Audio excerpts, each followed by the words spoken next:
Un saludo a todos mis hermanos en Cristo, a todos los que estamos siguiendo el camino del Señor y que estamos en un tiempo difícil, muy complicado, que nos estamos acostumbrando para vivir en este tiempo de cuarentena.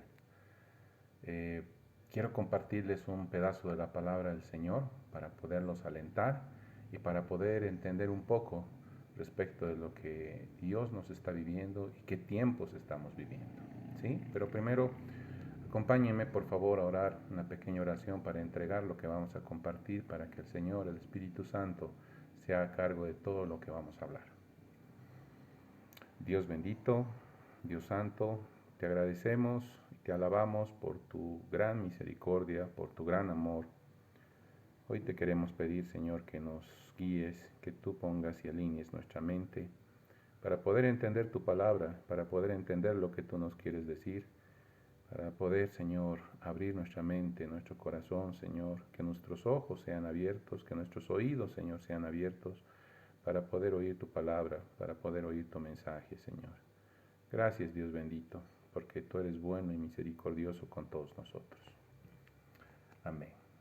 Hermanos, la parte o el versículo con el cual vamos a iniciar o quisiera compartirles se encuentra en 1 Pedro en el capítulo 4 en el versículo 7.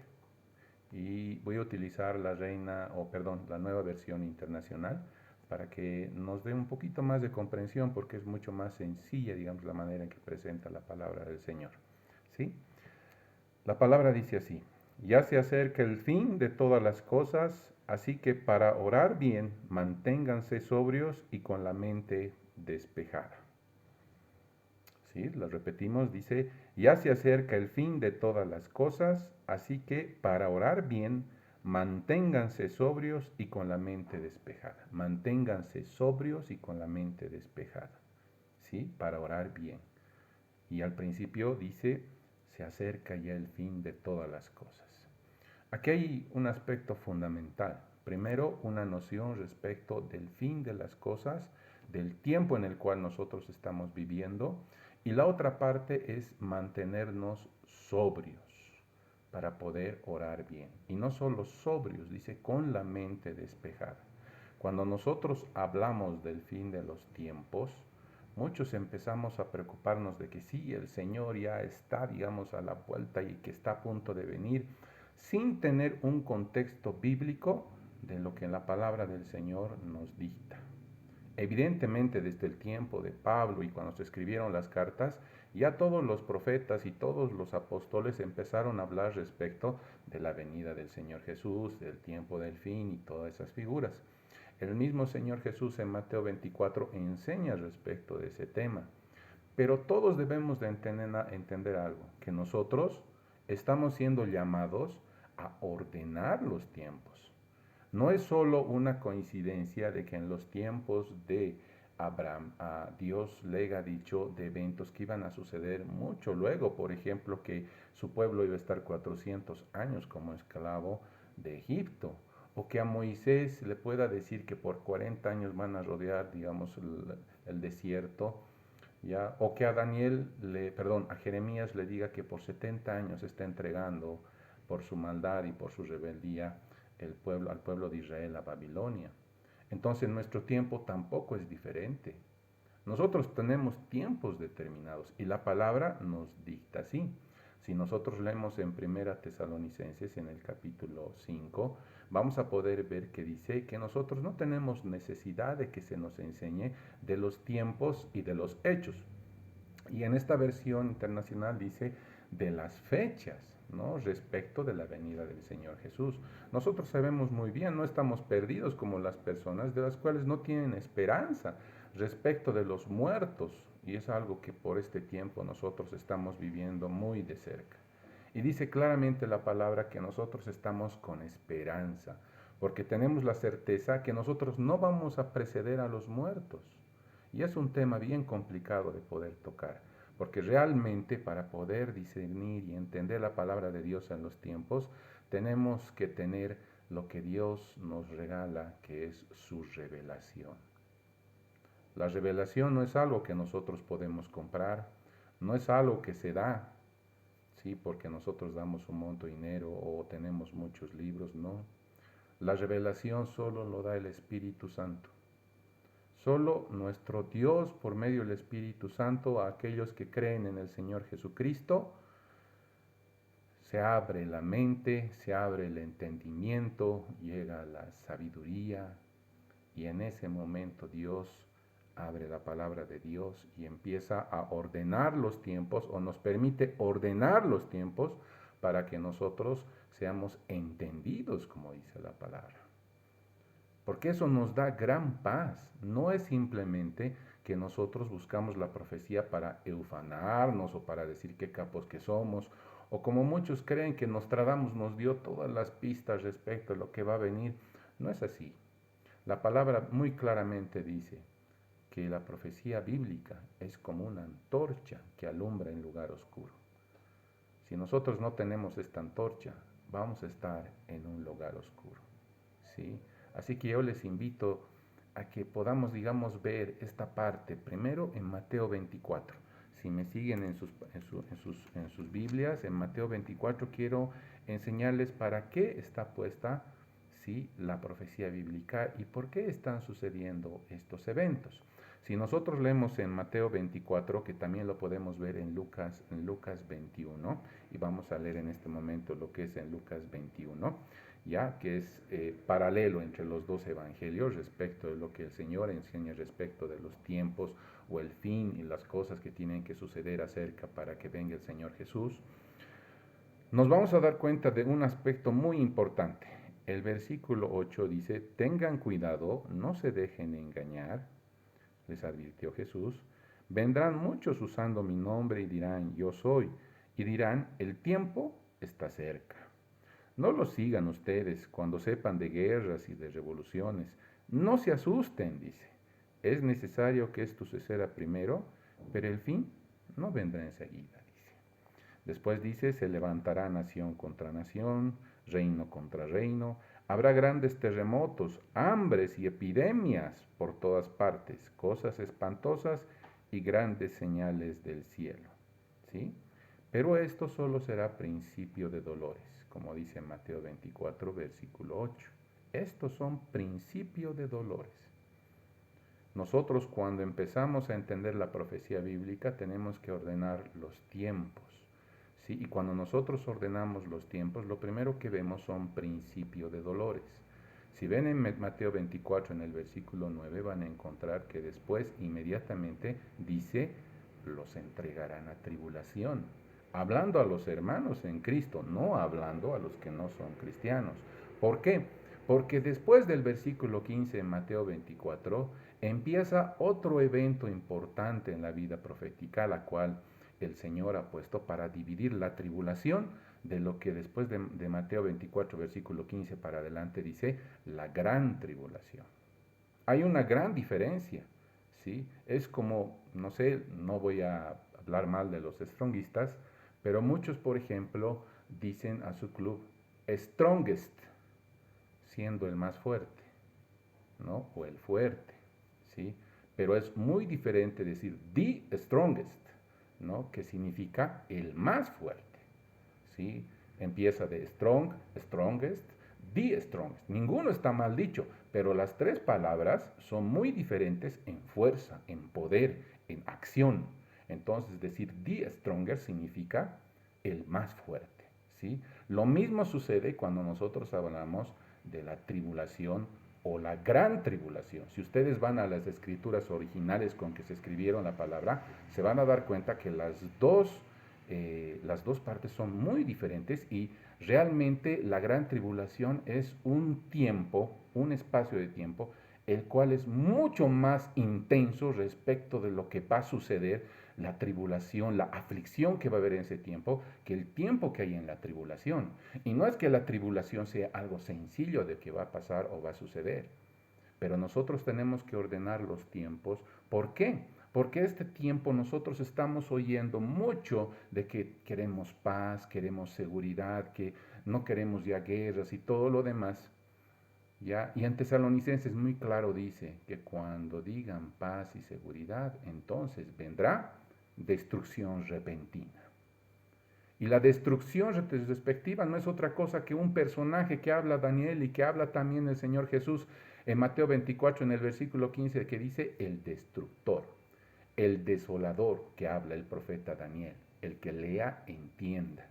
¿Quién es este? Este es el anticristo, este es el que va a hacer toda esta destrucción. Cuando digan paz y seguridad, entonces va a venir destrucción repentina. Pero ¿quién va a llevar adelante esta paz y seguridad? ¿Por qué la paz y seguridad? Y nuestros ojos están mal puestos, porque estamos mucho más preocupados en lo que sucede a nuestro alrededor que lo que realmente es lo importante. Y Dios ha puesto el reloj profético en su tierra, en Israel. Ahí es donde va a empezar todo. ¿Por qué? Porque este personaje, el destructor, el desolador, dice que se va a poner como Dios en el templo y va a decir que es Dios. Entonces, para tener que hacer eso, tiene que existir un tercer templo judío. Y para existir un tercer templo judío, tiene que existir la explanada norte o tiene que tener la explanada norte lo que es Israel en este momento, cosa que no está sucediendo. Y para que la explanada norte sea entregada a los judíos, que es su mayor anhelo, la construcción de un tercer templo, van a sacrificar muchas cosas, pero lo principal es que van a querer paz para empezar a construir.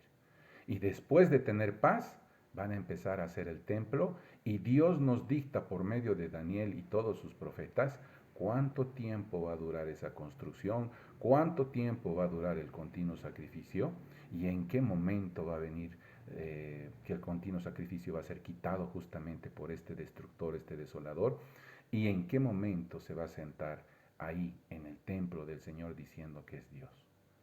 Es un contexto en el cual nosotros podemos tener tiempos, podemos tener hechos, ¿sí? Pero no es algo que en lo cual estamos perdidos. La palabra del Señor nos dice algo básico en todo lo que vamos a vivir. Como dice en Lucas en el versículo 10, dice que va a haber epidemias, hambres, guerras, todo va a suceder. Pero ¿qué dice antes de eso en el versículo 9?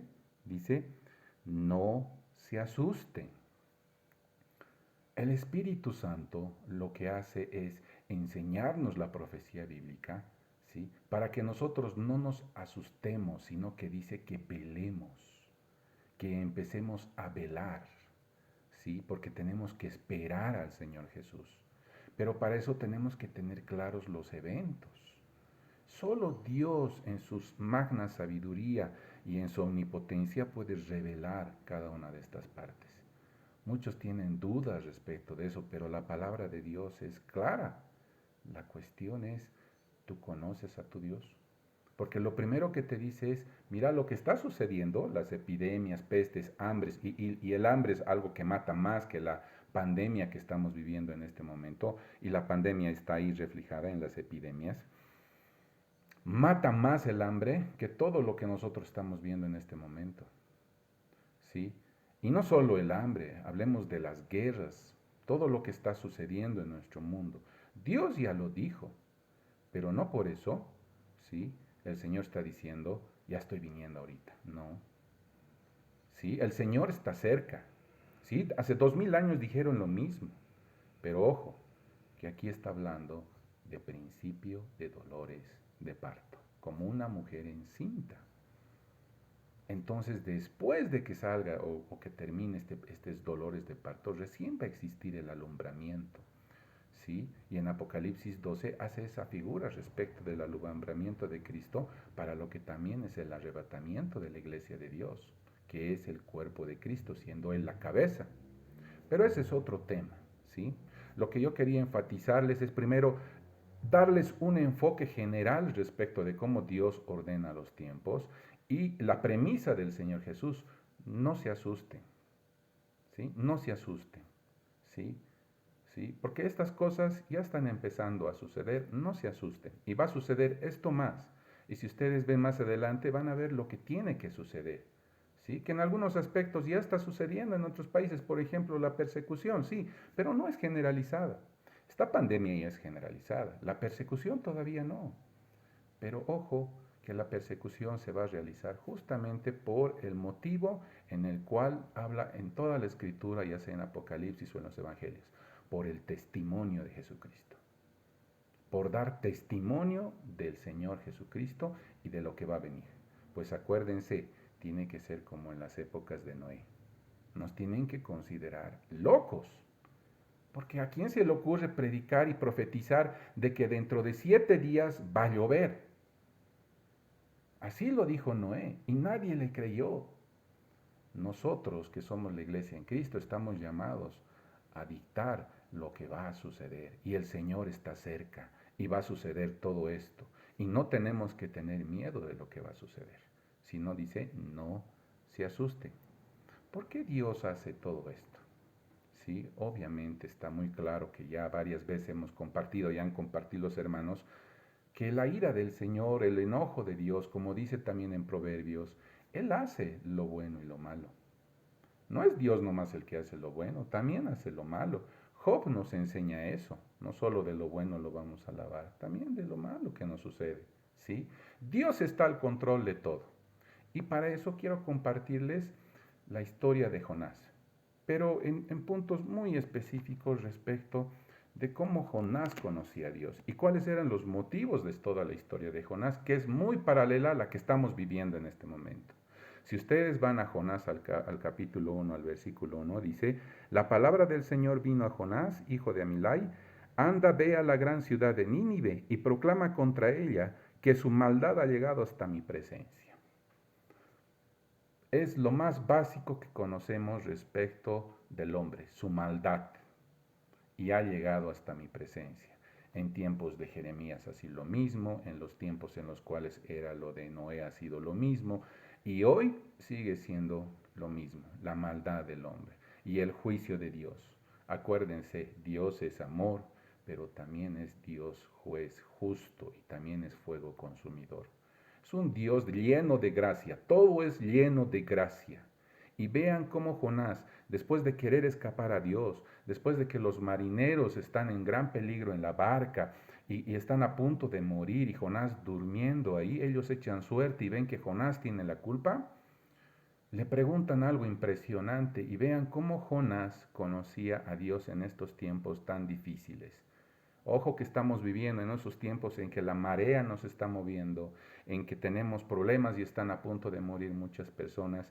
Y Jonás responde una pregunta que les hacen los marineros y vean en el versículo 8 lo que sucede. Dice que los marineros le preguntaron, dinos ahora, ¿quién tiene la culpa de lo que nos está pasando o de este desastre? ¿A qué te dedicas tú? ¿De dónde vienes?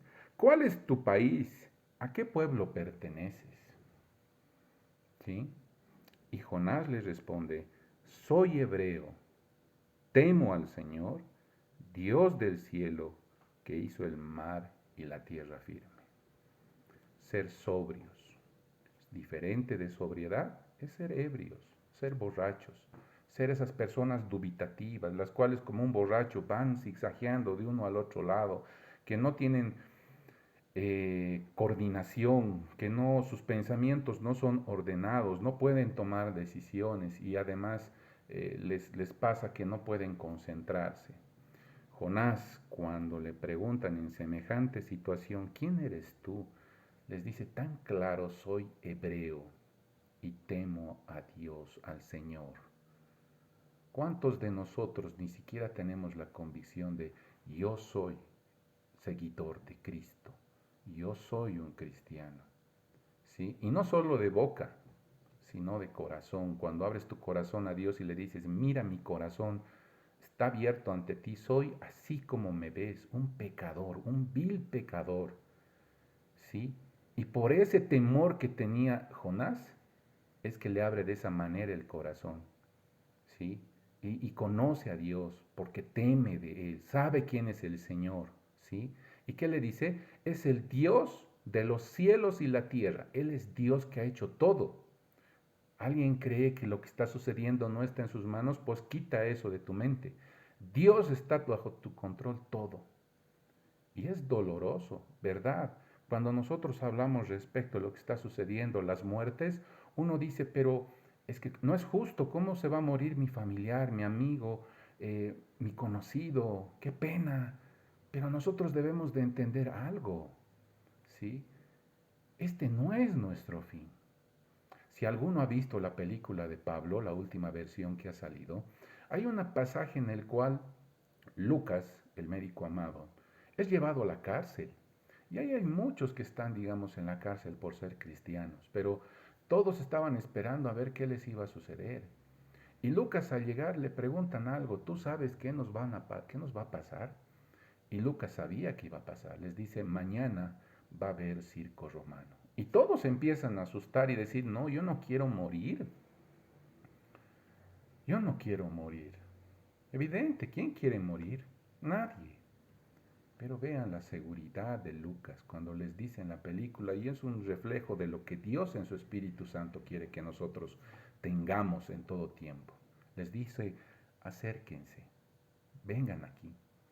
Y les dice, por un momento, por un instante, van a sufrir, va a doler, pero les prometo que cuando termine, van a estar en la presencia de Dios. El Señor Jesús los va a recibir en sus brazos. Por un momento, ¿sí? No tienes que perder tu fe. Acuérdate de Jonás. Yo tengo un Señor que es Dios del cielo y la tierra, a quien temo.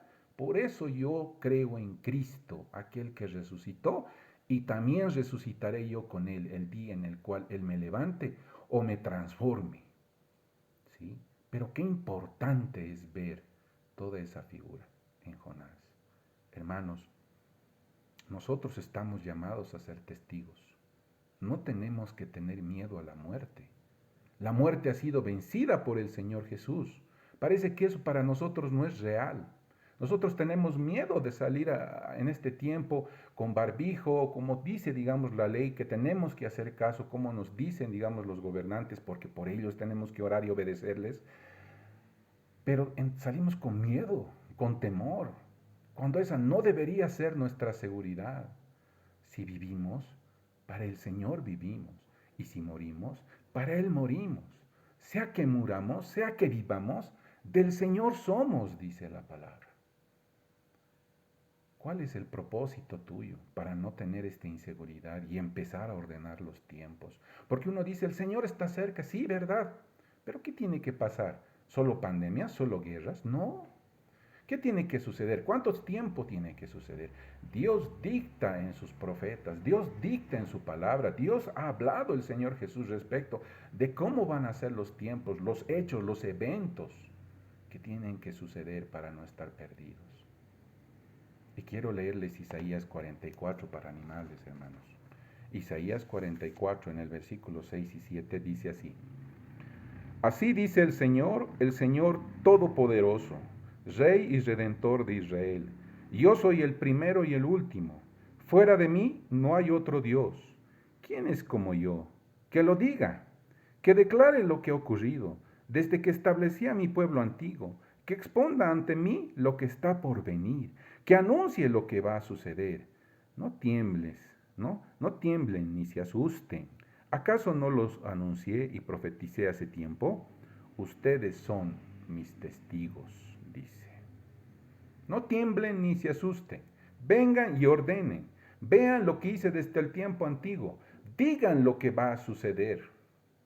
Ustedes son mis testigos. Anúncienles.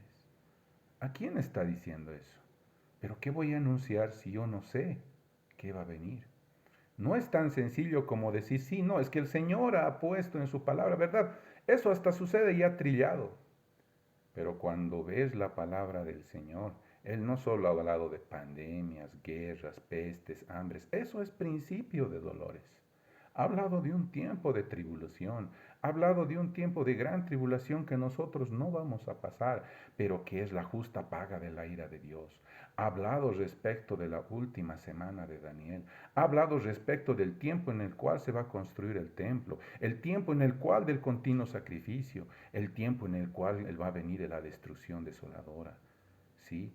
Y da tiempo respecto de en qué momento el Señor Jesús va a poner sus pies en el monte de los olivos y en qué momento va a estar en una nube llamándonos a nosotros y transformándonos en cuerpos glorificados. Pero cuando nosotros no entendemos eso, realmente desechamos la profecía. Y eso es lo que no quiero que nadie haga. Quiero llamarles en su corazón a ver la palabra y como dice, empecemos a orar, ¿sí? Sobriamente, ¿sí? En este tiempo, sabiendo que ya las cosas se están cumpliendo. Y quiero añadir un puntito más, por favor. En la carta a Timoteo, en la primera carta, en el versículo 2, Pablo le da algunas instrucciones a Timoteo, pero en el versículo 8 dice, quiero pues que en todas partes los hombres levanten las manos al cielo con pureza de corazón, sin enojos ni contiendas, con pureza de corazón.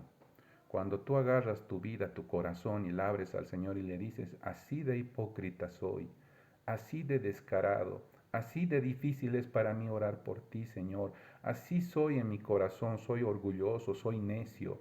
Y ve, Dios, tu corazón abierto y utilizas la sangre de Cristo y crucificas todo eso en la cruz del Calvario. Ahí está la pureza de corazón. Dios te hace puro. Y cuando hace puro, llega paz, su reposo. El reposo de Hebreos, que habla tanto del reposo, el reposo en el cual descansas de tus obras. Y después dice, levanten las manos sin enojo ni contienda. ¿Sí? Si ustedes leen más arriba en el capítulo 2, dice, oren por los gobernantes, porque Dios quiere que todos se salven. ¿Cuánto no deberíamos anhelar nosotros de que todos los que son del movimiento al socialismo o de Evo Morales se conviertan al Señor? Doblen rodillas, que no mueran sin conocer a Dios en su misericordia, toda esa rebeldía, toda esa ira, todo ese odio.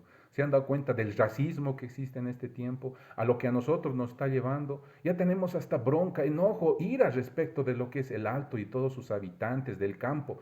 Y no es correcto. Deberíamos estar dispuestos a dar nuestras vidas por ellos.